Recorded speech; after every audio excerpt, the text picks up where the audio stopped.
I wonder if you had 5 minutes, and only 5 minutes ever, to give our Congressman Bruce Westerman some advice. You were only going to get to talk to him once. It was just going to be for 5 minutes. What would you say to him to help him?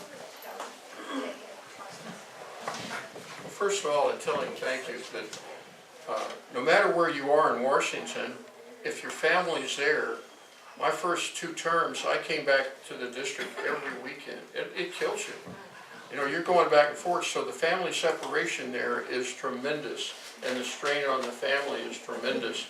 And any official, especially those that have to go out of town and go back and forth, you ought to thank all of them, because, you know, it's a pretty grueling thing.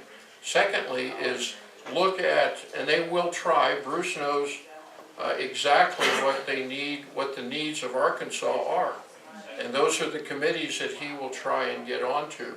And he needs to work with John Boehner, and each of the states have their own little delegation they get together with, and they decide, okay, who's going to get defense appropriations, who's going to get agriculture, who's going to get, you know, the tax committees and stuff, ways and means and those things.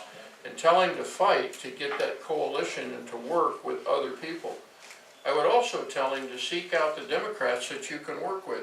When I first got there, the Democrats were in majority, and Dale Kildee worked with me. And so when I took over as chairman, I went to Dale and said, Dale, I will work with you as much as, you know, my chairman, the speaker, will allow me to do that.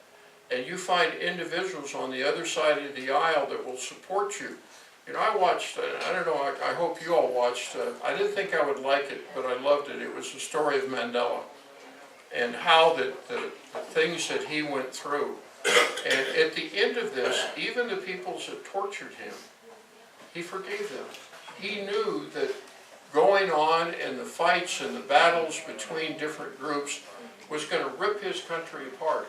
Well, right now, that's what's happening in Washington, D.C. You can't have people come together when you got people like Pelosi there, or you've got Reed, which is there, but you do have a lot of individuals that you can make friends with on the other side of the aisle. Be life, I still get letters from them, and I got support from them, that you can work with. And tell him to seek out those individuals on the other side of the aisle. Now, they're not going to agree on all issues, but you can do a lot and do a lot of good for Arkansas by pulling those coalitions together and working together with the Democrats. Even though you're in the majority and you can bull things through, it's a lot better to have teamwork. And particularly advice about how to stay out of trouble? Well, stay out of trouble. Don't rationalize that, you know, that you got Doc that comes back and wants to take them out for dinner, you know, at the Capitol Grove like that. Well, when you go there, tell him not to allow him to do it. Pay your, you know, your share of it. I mean, the little things like that. I used to, that's one thing, it's funny, I got in trouble, but when I had a constituent, you know, buy dinner for me, I would always buy them a dinner. When I took people out to shoot, trap, skeet, and sporting clays, if they paid for it, I would take them hunting, you know, and reimburse that kind of thing. If I took a flight with a constituent that said, hey, Duke, we got an airplane going back, you want to ride along with us? I said, sure.